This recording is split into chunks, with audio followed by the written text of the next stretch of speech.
So I do want to welcome you to your agenda and meeting management. Today we're doing some configurations training, and essentially the bulk of our training is going to be a lot of back-end settings I've already set up for you all, although I found it valuable over time to show you where those things are located in the event you want to make these updates yourself. Okay. So we'll probably go over users today. We'll go over departments. I'll probably show you boards. I plan to show you how I create event templates. And then, I mean, there are a preponderance of meeting type settings. So I'm going to try to focus on the ones that are more pertinent to your day-to-day process.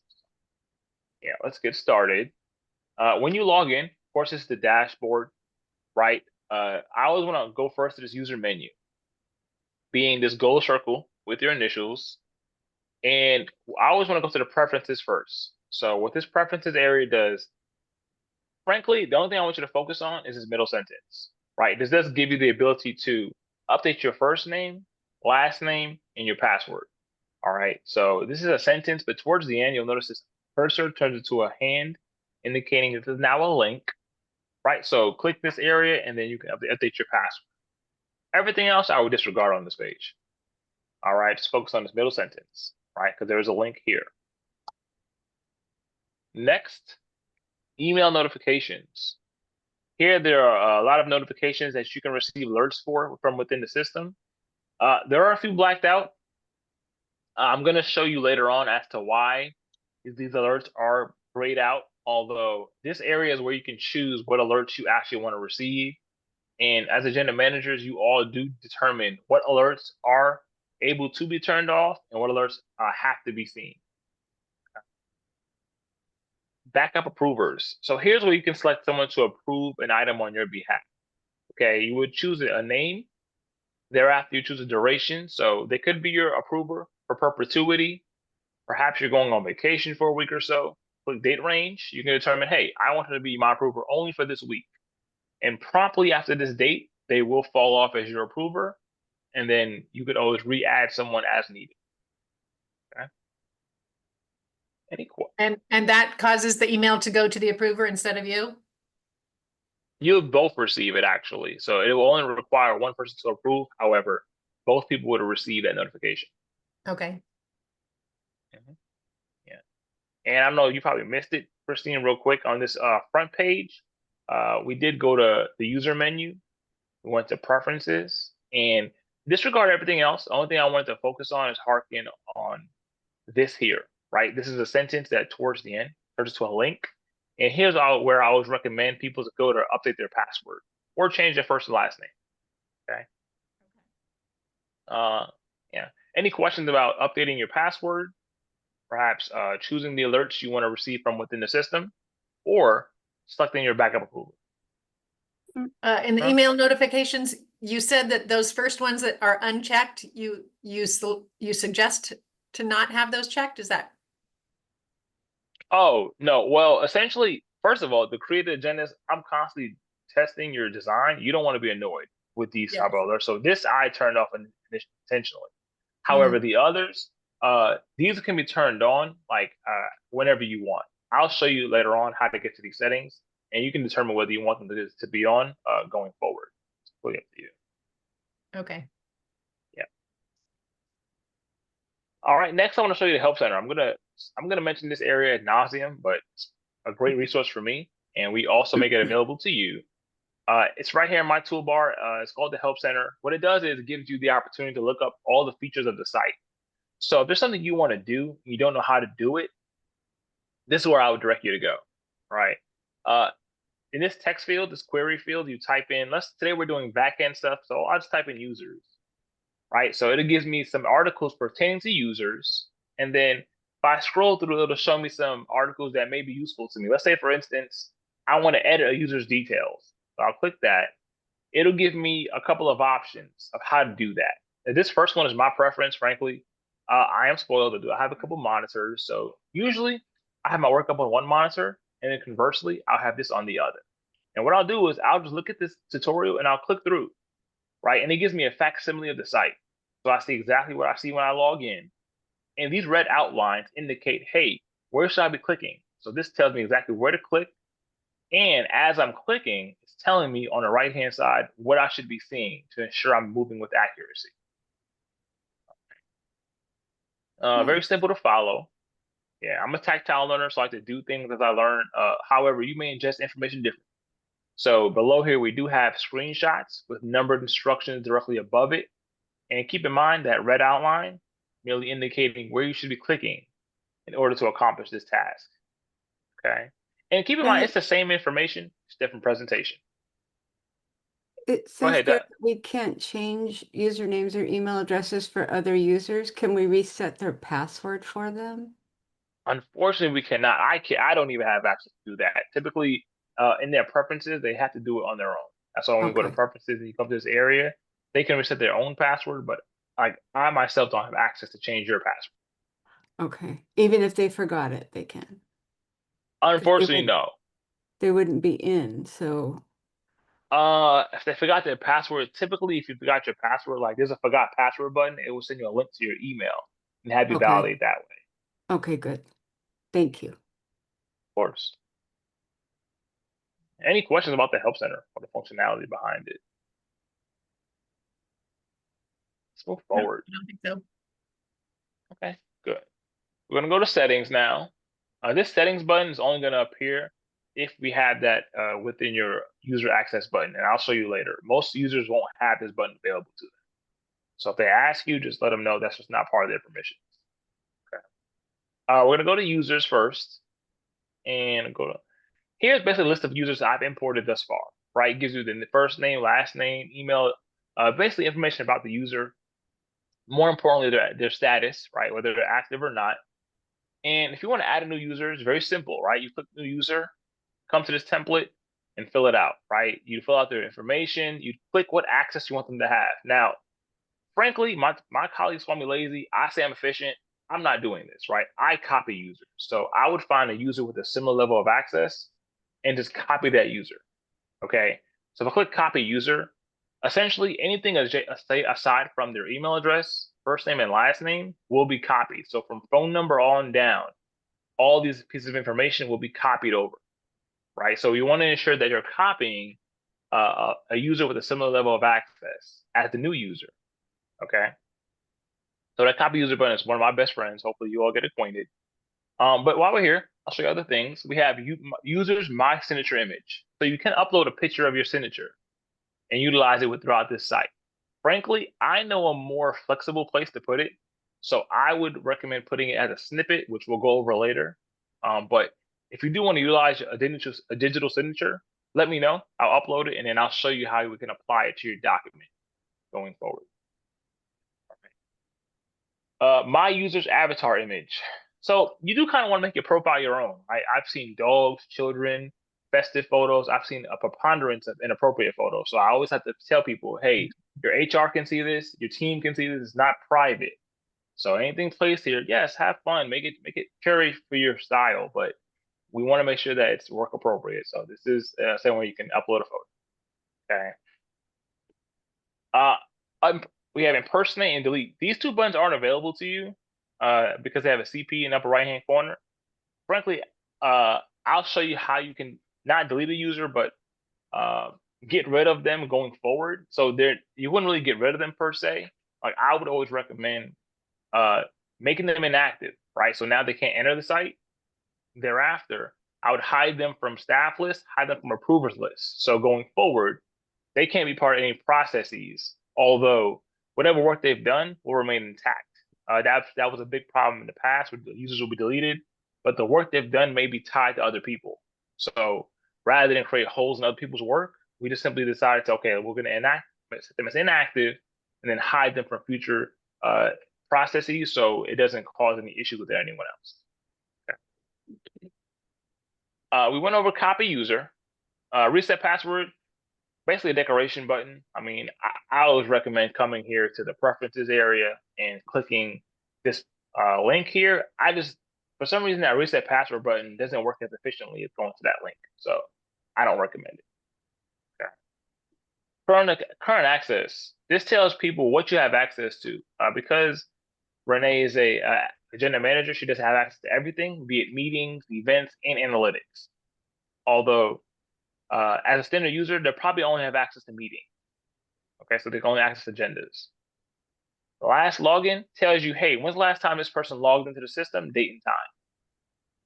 Okay. What's included in analytics? Yeah. So next week I'm going to delve deeper into that, but essentially it's Okay. this tab here, and it's basically what it does is it extracts information from various data points, be it item reports, agenda items, anything added within the agenda would be considered an item point Okay. or data point rather, and you can create analytic reports based upon the information you've entered onto the site. Okay, great. Yeah, but I'll elaborate. I'll make sure I'll take a note to elaborate on that further next week. Let's see. Email user ID. So as it mentions, you put the user's email address here. One thing I do like though is that, let's say for instance, you're using another product with us, the system will recognize that email address and it will ask you with a prompt, of course, do you want to import that information, be it their email address, first name and last name? Frankly, I always say yes because my spelling is underwhelming and it prevents duplicates, right? So it's a great way to ensure that the information is efficient because it's already being used somewhere else within our product. And keep in mind, if there's an asterisk adjacent to the field, it's probably important, especially to the system. Phone number, it's just not a relevant piece of information. I mean, unless you can put it in there, but it's seldom that it's needed, right? Title, it doesn't have an asterisk, although to me it's important, right? The system doesn't find it important because it doesn't recognize titles, but I do. And it is important for us to have titles. So I always recommend putting titles for you. Departments are always important as well because those are used within items. So and it flows various things to different people. So it's important to know departments. Okay, let's see. Go over each button. Active. So when someone's active, essentially saying, "Hey, this person can access the site." Once I click this button that's inactive, they can no longer enter the site. Access to user and global site settings. This gives people access to these backend settings we see here. This settings button will not appear if we don't give this user access to the global site settings, so they won't even have this button. All right. I only give this to agenda managers. I've never seen it work out well when a team has it because changes will be made and you're not going to be notified of it. So you would want to keep that in a small subset of hands. You don't want so many cooks in the kitchen. Hide from staff lists. Oh, earlier I mentioned this. So I use this in conjunction with hide from approvers list to quote unquote delete a user, right? We don't want to, like I said, create holes in other people's work. So rather than deleting someone, we just make sure that they can't show up in any more transactions going forward. So we just remove their name from appearing. Okay. Has access to analytics. As Melanie asked earlier, we do have the ability to create reports contingent upon events and agendas created. And the system will use the various pieces of information as data points to create various reports. And I'll be sure to go over that next week so we can see how you can utilize that within your team. Okay. As forethought access. This basically is this support chat. I'm actually going to, what I typically do is typically Greg or Brandy typically give access to this after we launch you. Essentially what it does is this support chat is linked to the help center, and what you would just be able to type in prompts and it'll provide you answers. Okay, if those answers don't suffice, you can always reach out to a support representative. Although Greg and I are very responsive, so we tend to appreciate you just reaching out to us because we kind of know you and know your situation. So we can curate answers more towards what your situation is rather than you sending questions to a random representative who doesn't really know your entire process. I always encourage you to reach out to us as you've been doing thus far. We just like to know what's going on so we can treat you accordingly. User classification. The system doesn't care about this, but we do. All right. So frankly, if someone reaches out to us and they're not an admin, we're not going to do it.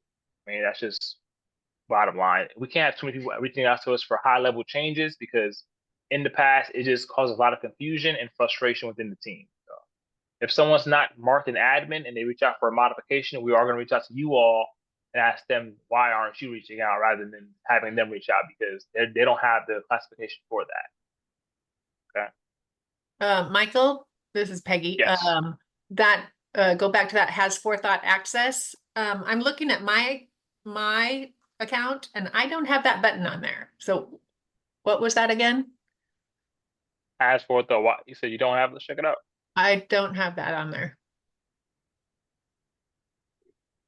It's the one that connects to the port chat to talk to a Right. representative. The support. You said you don't have it. I see it here. Maybe it's not activated for you. That's probably why you don't see the button. Yeah, I don't have that. It's not showing up, but under department, yeah. Okay. I just added it for you. Can you see it now? I can refresh. Nope. I'm just curious. I'm following along to kind of see where you're at, and I don't have that button. Yeah. Oh, you know what? That's a misnomer. There's an CP in the upper right hand corner, so you won't even see the button. Like only I would see it. But you should have access to it now. Go to the support chat and ask questions. Oh, so I have the support button up at the top. Is that what it means? Correct. Yeah. Yeah. The button's available. However, until this is set to active, it probably won't work as efficiently as it should. Okay. Because I was just curious. no, you're fine. That's what this is for. Yeah. Let's see. Meetings. Basically, the word has access to meetings. This is basically a common level of access that everyone should get, right? So this is giving you access to the agendas themselves. So you always want to give everyone this type of access. However, this has access to meeting site settings. I would not give this to everyone. I would only give this to admins as I have thus far. I mean, at this point, it's up to you to determine who can have access to what. But like I always say, it seldom works out well when too many people have access to backend settings. Okay. I have a question about that. So if you give access to meeting site settings, is it for each person has access to all meetings or only the meetings they support? This doesn't work in conjunction with the meeting. This is more so to the settings for the meetings themselves. So to set up access to specific meetings, it's kind of below here. And then I'm gonna go over that in just a moment. This is more so settings pertaining to the meeting. So this doesn't control what meetings a person can see. This controls what they can do pertaining to the meetings. It's a little different. Okay. Is that clear, or do you need me to reiterate that? I'll keep listening and see if I hear something later on. Okay. Okay. Cool. It was more of as for admin of changing meeting details. Do all admins have access to all of it or just the meetings that they support? I'm going to show you here where you can determine who can have Okay. access to what. Yeah, I'll keep listening. Yeah, no worries. Has access to board portal. So there are two portals, right? So in this user menu, we have a board portal and a public portal. So to access this board portal, you do have to give people access by clicking this button. Without this, it's a private portal. They will not be able to enter that portal. They won't even see that button. Meeting security profile. Basically asking, hey, what is my access in this system? Agenda managers pretty much have carte blanche. You can do whatever you want in the system. Standard user is the antithesis of that, right? They can come in here, add an item, and that's pretty much about it. All right. Standard user with approvals, kind of a step up from a standard user. Typically, I give this to department heads or people who are slated to approve items. Okay. Council and board, pretty straightforward. Whomever is considered a member of the council or board is whom I would provide this profile to. CP admin, it's not real, just to make us feel special during training, but this is not even a real profile, so you can just do it. Let's see, custom profiles. So we do have people who hold various hats for different boards. So what you can do is create custom profiles. All right. So let's say, for instance, you're an agenda manager for city council, right? But this person for planning commission is a standard user. So you can come in here and say, I only want you to be an agenda manager for one board, but only have the access of a standard user for a different board. And this is how you do that with a custom profile. Here, we have backup approvers. So earlier I showed you how to choose your own backup approver, but as an admin, you all can go in and determine everyone else's backup approvers as well. So you would come here to the user, choose a name, and then choose whether you want them to be whether you want them to be the approver ad infinitum, right? Or it could be perhaps for a certain extent of time. using specific dates, or at any point you can come here and disable that. Okay, and this is basically you choosing for people who their approvals will be, rather than them choosing themselves. Here, it's what you were asking me about earlier, Peggy. Basically, meeting types are agendas. So you'll hear me use these words interchangeably. Meeting types, boards, and agenda types. Those three words are commensurate, just meaning the agenda itself, all right, or the board rather.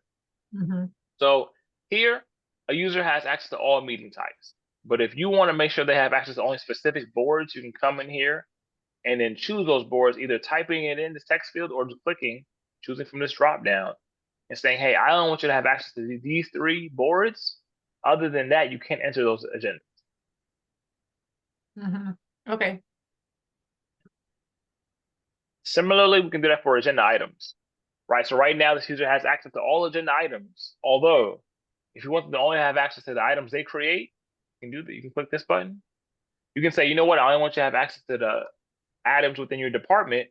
You can do it this way, or it can be even more granular. Say you can choose which departments you want them to have access to, and other than those departments, no agendas can be added or viewed.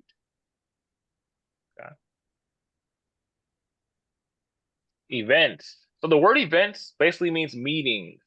All right. So when you think of events, think of date, time, location, meeting type all together. So this events are what's going to be published to the public so they can know what meeting is coming up. Okay. So meetings and events are congruent. Has access to events. Basically having access to create events and publish a meeting. Right. So to be able to publish a meeting so the public can see, I usually give that to agenda managers. All right. All three of these typically I give to only agenda managers. Like has access to event site settings.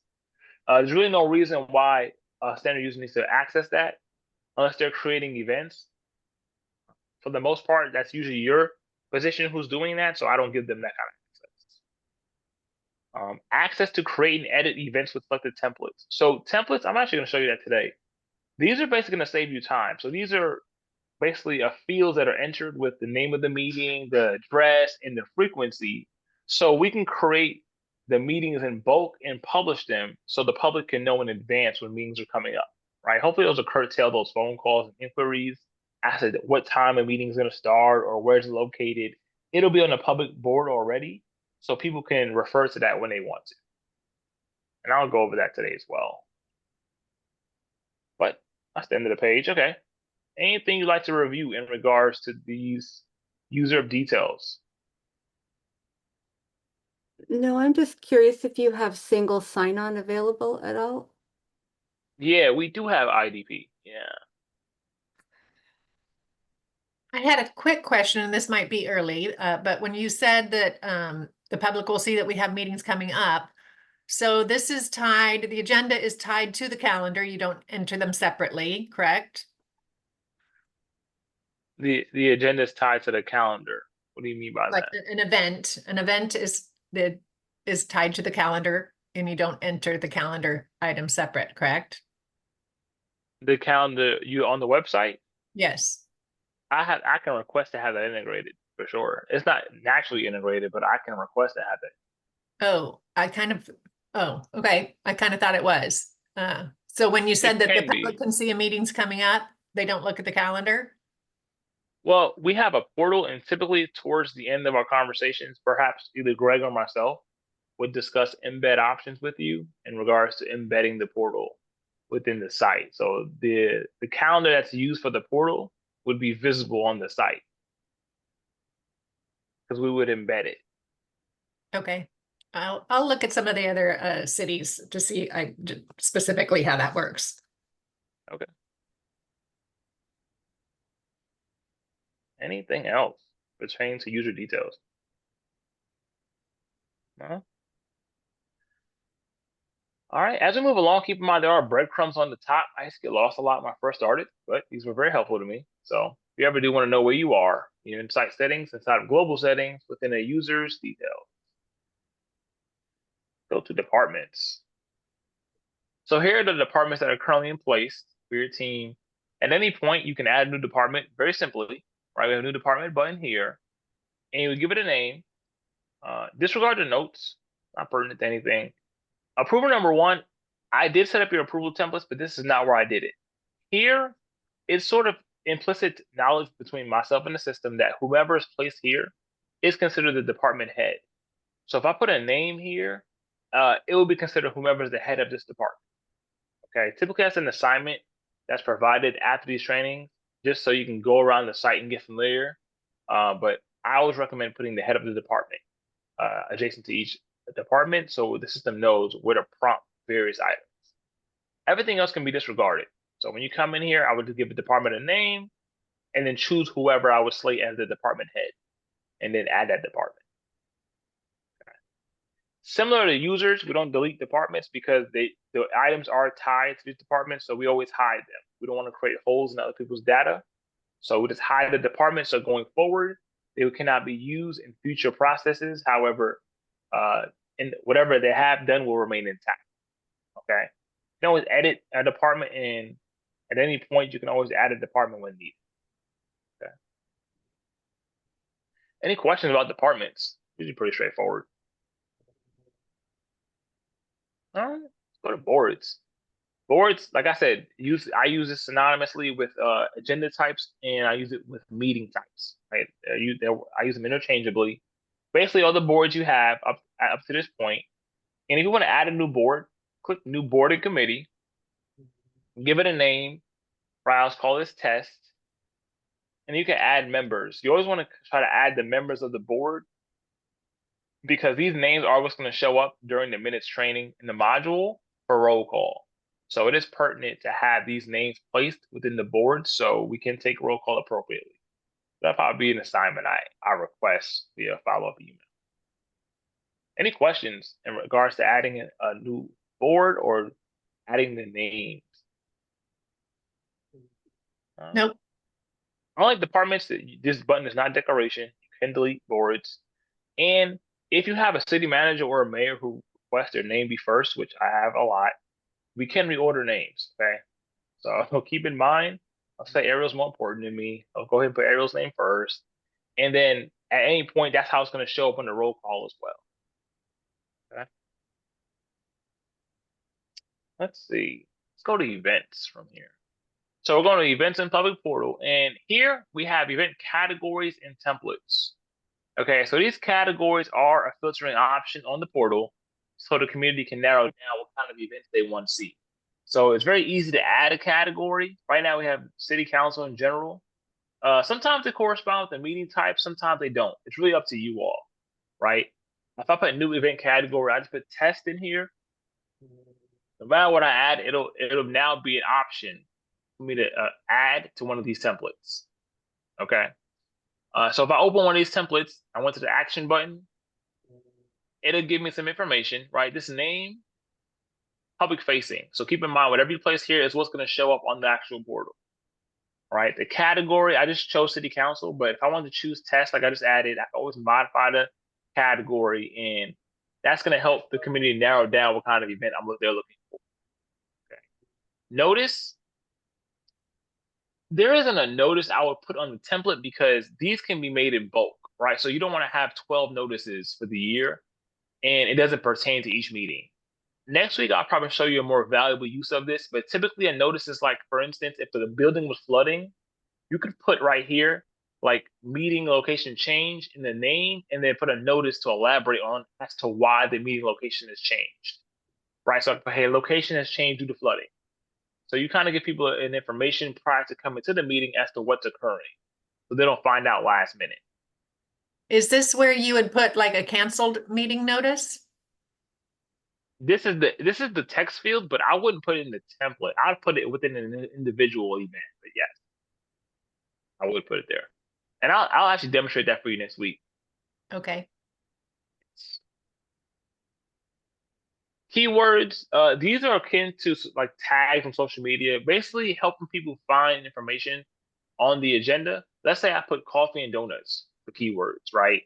This is a filtering option in the portal. So they typed in coffee and donuts, kind of like OCR. It would extract those documents that contain those keywords. Once again, it's helping the community find documents that are pertaining to what's important to them.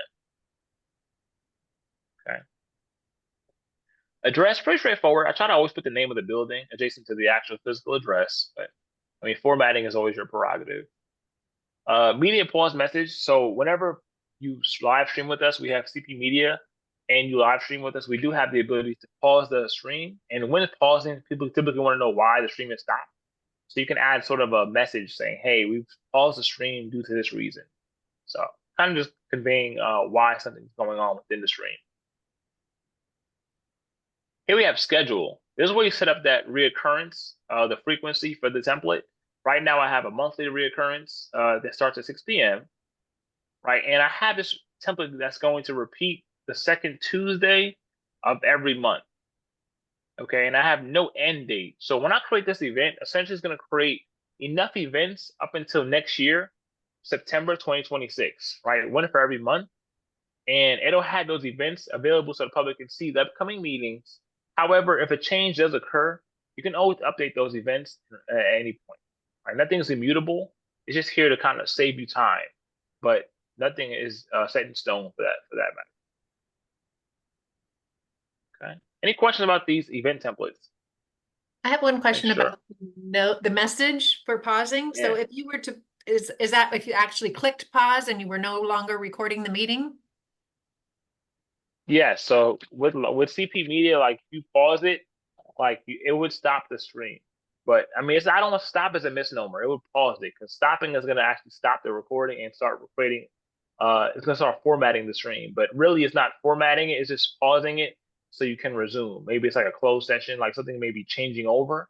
But Exactly. yes, So it doesn't record, like if you had an executive session for 30 minutes, does it actually pause it and it does not record the 30 minutes, right?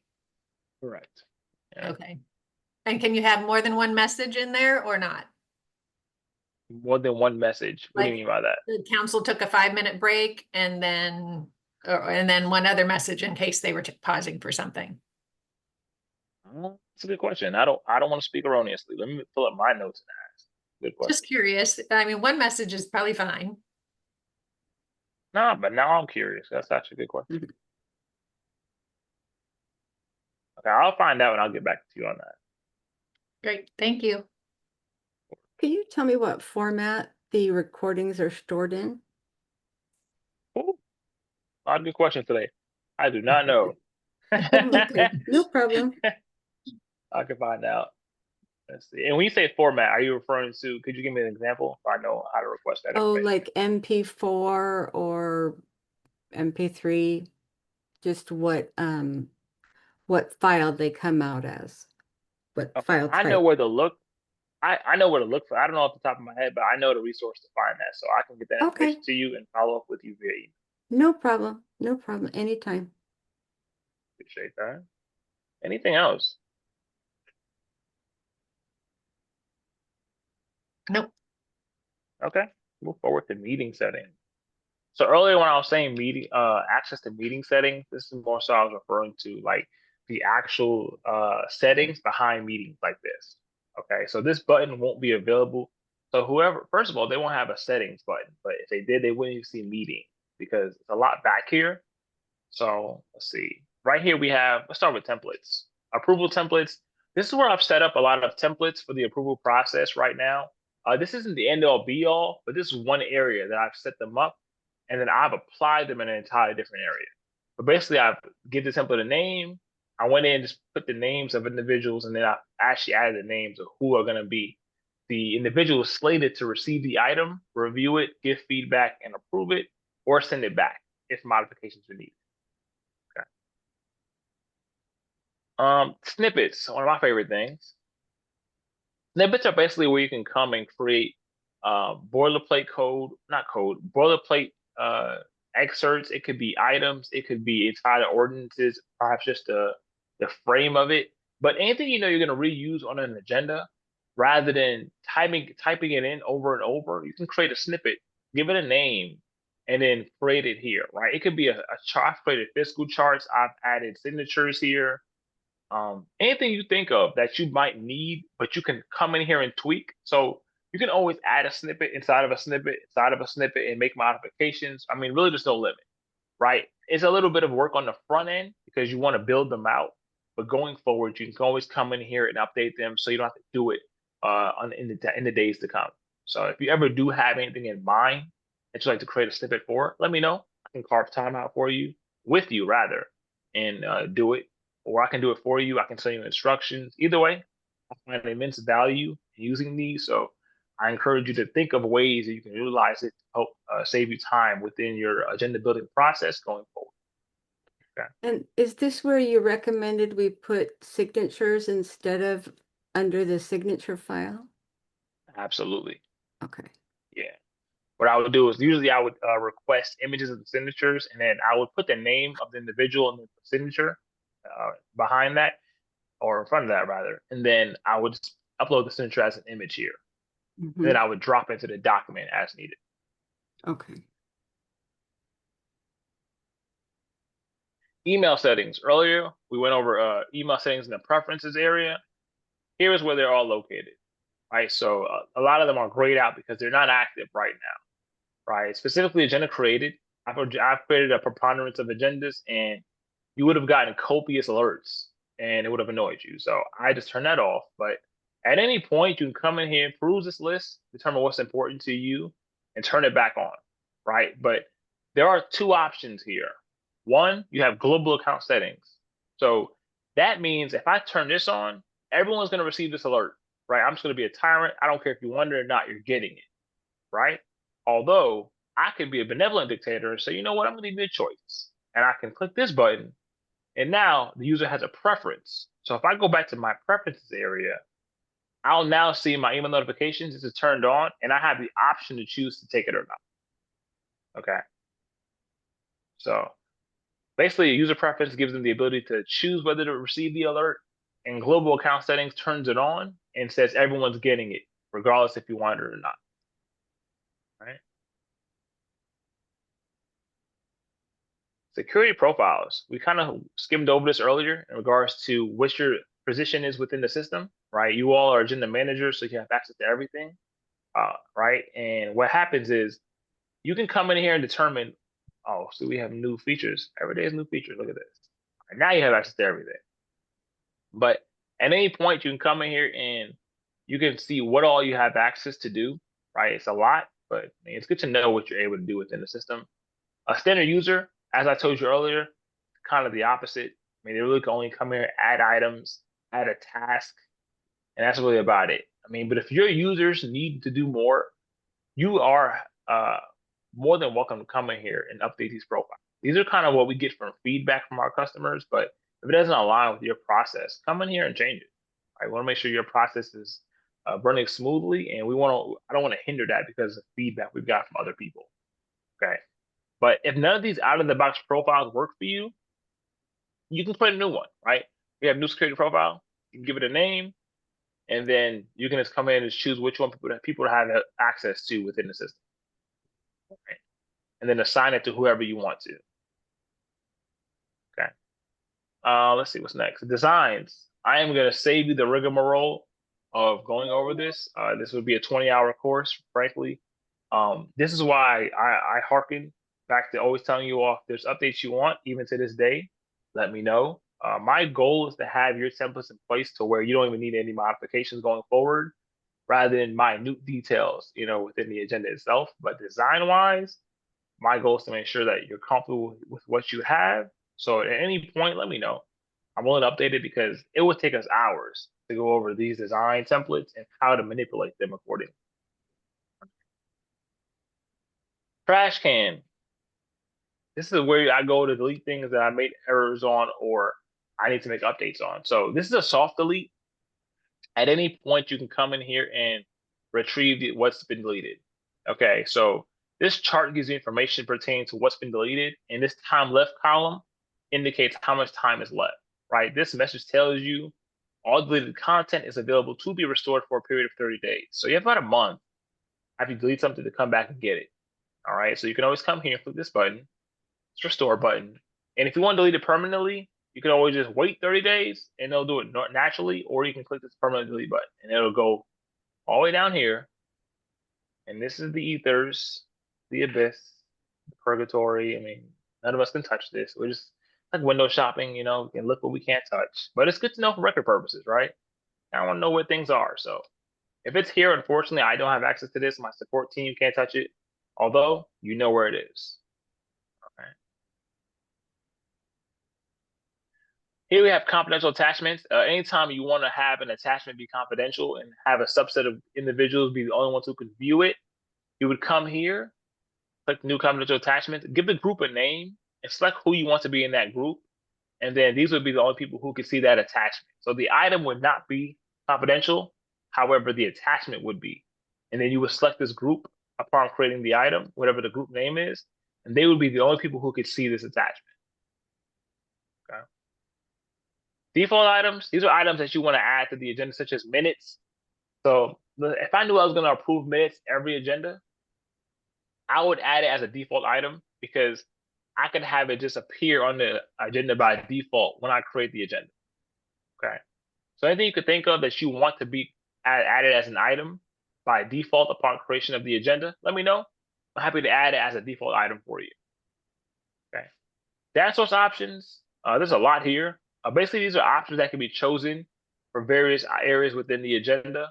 I've done a lot here, but I'm going to focus on categories. So for this instance, let's say I wanted to add a category to a certain board. Each of these data source options can be chosen for each board. So each board doesn't have to have the same information present. So let's say the category wise, I wanted to add a category called test. If I added this category, I could add this to only city council and no other board would have it. Right now, it's an option I could draw from. However, it's not mandatory that every board has it. Okay. So these are just a lot of options. When you have a chance, you can look over these to see what's important to you, which you can add to the various boards. Okay. Sections very similar. Here I have added all the sections for all the boards, although of course every section is not going to be present on every board agenda. However, you can always add a new section, click a new section, give it a name, and then click. I've only created one design layout, right? This level 1 default section, so this would be the only template. And then you would just give the section a name. And if it's something like a consent agenda or like public comments or has that paragraph blurb directly below it, you can add that text here. Okay. And then you can create a new section and then apply it accordingly. And I'll show you in just a few moments how to apply that. Okay. And how is that different from default items? Because some of those items were in default, right? It's different because these are sections. Those are default items are items. So like I would add a section and add item to it. Okay. Any other questions? All right, let's move forward. Meeting types. A lot here. So we're gonna focus on action buttons. So let's say, for instance, you want to change some information for one board but not the other. So I'm gonna duplicate my tabs. I am a glutton for copious tabs, but it helps me drive points home. What I do.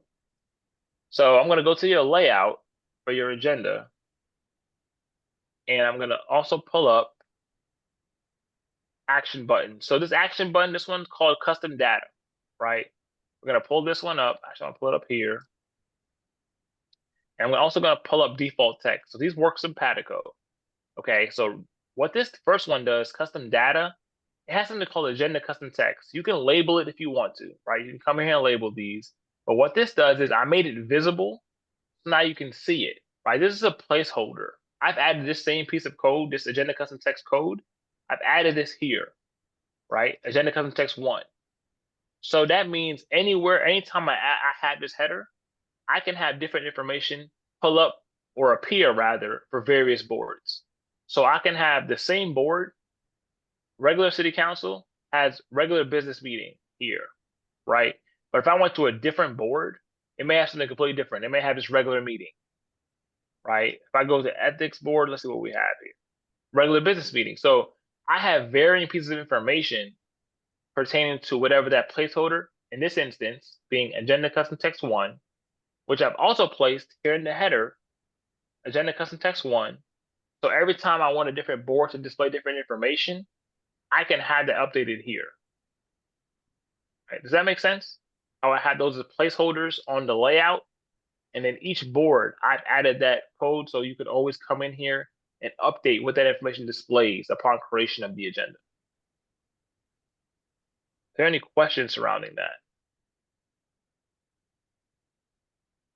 So if you had to change one meeting, like let's say you wanted to change it something for one meeting, would you come here to change it, or would this change it going forward?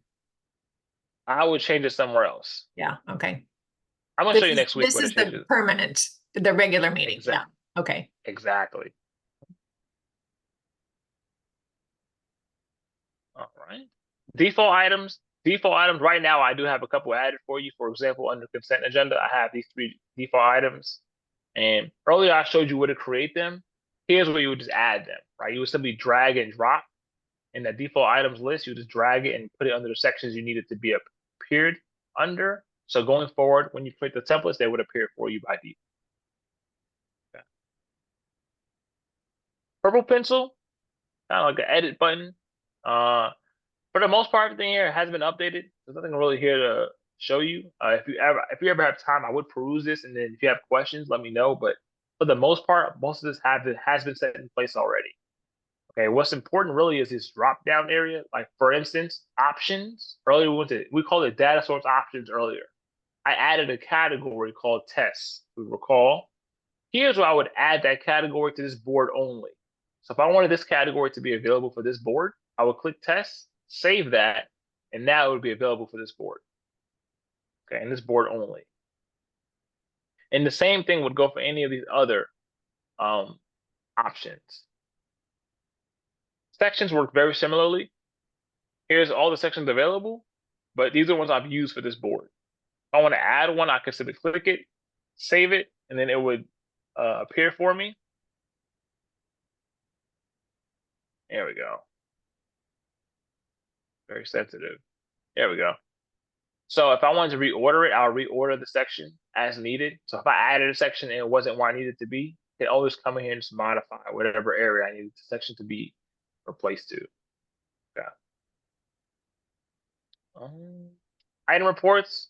If you ever want to have item reports generated by default, you can come to create item report, give it a name, choose agenda bill. That's the name of the design I've built thus far. And then item report Word design called item report, right? And then you would choose whether you want it to be in the packet. And this would be a permanent setting. So going forward, it would always create this agenda bill for whichever sections you've chosen you want agenda bills to be created for. So it will create those by default, and you would choose to have them in the packet or not, and those will be generated for you automatically. Lastly is notifications. This is basically where you would have subscription lists set up to where whomever is receiving alerts pertaining to when various documents are being published, if you could get your hands on those email addresses, I could import those, and then going forward, they would receive those notifications in regards to when documents were published, in real time.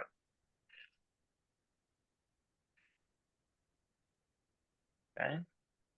But yeah, for the most part, that pretty much covers what I want to show you today in regards to the backend settings, specifically users, showing you how to add boards and departments, how to review event templates, and just a lot of the relevant meeting settings that go into the day-to-day use of managing your agendas. So I want to ask you, is there anything you'd like me to review, anything you'd like me to expound upon, or perhaps something you were expecting to see that you did not see today?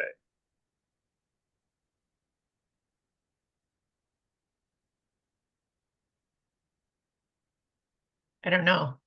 Christine, any ideas? Good for now. It's just a lot to take in, and as we work with it, I'm sure we'll have questions. Okay. That's a common response. The fire hose of information. Hopefully you can take a drop with you. Yep. Yeah, yeah, it is a lot. And you said you'd show us how to do like a sample cancellation of a meeting next week. Is that right?